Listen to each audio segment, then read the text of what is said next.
ভাইদের গায়ে রক্ত তো আমরা মানবো না। আমাদের ভাইরা যে মারা গেছে, আমাদের ভাইরা, আমাদের মায়েদের যে চিৎকার আর্তনাদ, ওই শিশু বাচ্চাটার তো কোনো দোষ ছিল না, তাদের তো কোনো দোষ ছিল না। তো প্রত্যেকটা জবাবদিহিতা করতে হবে।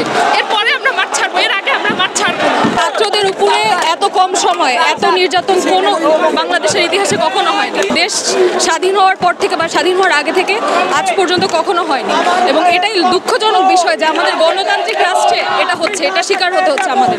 যেভাবে এদের উপর অত্যাচার করা হয়েছে আমরা এটা কখনোই মানবো না, কখনো সহ্য করতে পারবো না। তো সেই ভাইয়ের রক্তের প্রতিশোধ আমরা নিবই, যতক্ষণ পর্যন্ত নিব না ততক্ষণ আমরা রাজপথে থাকবোই। আমরা চাচ্ছি যে একটা ইন্টারন্যাশনাল ইনকোয়ারি কমিটি হোক, যেটা ইউএন অলরেডি প্রপোজ করেছে, বাট বাংলাদেশ গভর্নমেন্ট গতকালকেও আরাফাত, আমাদের মিস্টার আরাফাত, তিনি হচ্ছে ডিডব্লিউতে কি রিজেক্ট করে দিয়েছেন। আমরা সেটাই চাচ্ছি যে এই সরকারকে রেসপন্সিবল করে আমরা যে 9 দফা দাবি দিয়েছি স্টুডেন্টরা, আমার কাছে মনে হয় এটা কমপ্লিটলি যৌক্তিক, এবং এটা সরকার যতদিন না মানবে ততদিন আমার বিশ্বাস সবাই রাস্তায় থাকবে, রাস্তা থেকে কেউ যাবে না। 9 দফা আমরা অনেক আগে থেকে দাবি করেছি, তারা কোনো ভ্রুক্ষেপ করে নাই। তো আমরা এখন হচ্ছে আমরা সেই 9 দফা দাবিতেও সচল আছি, কিন্তু আমাদের সবার এখন দাবি, যেই সরকার আমাদেরকে স্বাধীনতা দিতে পারে না সেই সরকারকে আসলে আমরা কোনোভাবেই মেনে নিতে পারছি না। আমি এই আন্দোলনে আসার একমাত্র কারণ, আমি প্রথম বাসায় ছিলাম, নিজের বাসায় বসে বসে যতটুকু পারছি ততটুকু, but I can't handle it anymore.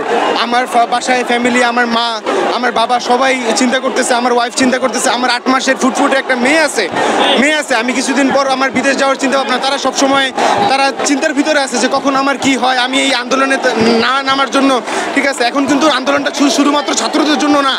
আমি একজন ম্যারিড পার্সন, 4.5 বছর আমার সংসারের বয়স, আমার একটা ফুটফুটে মেয়ে আছে, তারা কত ধরনের মানে তারা টেনশন কাজ করে। আমাদের ভাইদের রক্ত মূল্য দিতে হবে, আমাদের ভাইদের রক্ত কেন পড়লো সেইটা জবাবদিহিতা করতে হবে। আমরা এই জন্য মাঠে। আমার মোহাম্মদপুরে আর্মিরা রাস্তায় বসে শুয়ে গেল দেখে মনে হলো আমার দেশ যুদ্ধের ভিতর আছে। যখন এই অবস্থা দেখলাম তখন আসলে বাসায় বসে থাকার আর কোনো অবস্থা নেই। হয় যে আমার ভাইকে বা আমার বোনকে যে গুলি করতে পেরেছে, গুলি করে মেরে ফেলেছে, রাস্তা রক্তাক্ত হয়ে গেছে, আমিও তো থাকতে পারতাম ওই জায়গায়, বা ফিউচারে আমি যে হব না এটার কোনো গ্যারেন্টি কি আছে? বাংলাদেশের যে ডিফেন্স সিস্টেমটা, মানে shame of this defence system of Bangladesh, ঠিক আছে। কারণ যে অবস্থা, যে পরিস্থিতিটা আমরা দেখতেছি, সত্য আর মিথ্যা, এটা কখনো এখন আমরা সরাসরি দেখতে পাইতেছি। সত্য আর মিথ্যাকে আলাদা করা যায় না, ঠিক আছে। সেখানে একজন ম্যারিড পার্সন হোক, একজন ছাত্র হোক, একজন সাধারণ জনতা হোক, সবাইকেই এখানে আগে আসা উচিত। যে অবস্থানে আছে, যেখানে আছে, সেখান থেকে আমি মনে করি এটা আমার পার্সপেক্টিভ থেকে আমি বলতেছি। আমি কোনো দল করি না, আমি কোনো দল বুঝি না, আমি বুঝি এইটাই, আমি বাংলাদেশে জন্মগ্রহণ করছি, ঠিক আছে।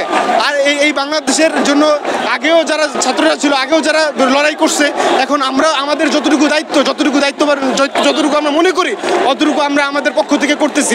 ইন্টারনেট বন্ধ করে তারা কিন্তু রাখতে পারছে না, তাদের নিজেদের প্রয়োজনেও আবার ইন্টারনেটকে সচল করতে হচ্ছে। কতক্ষণ বন্ধ করে রাখবে ইন্টারনেট?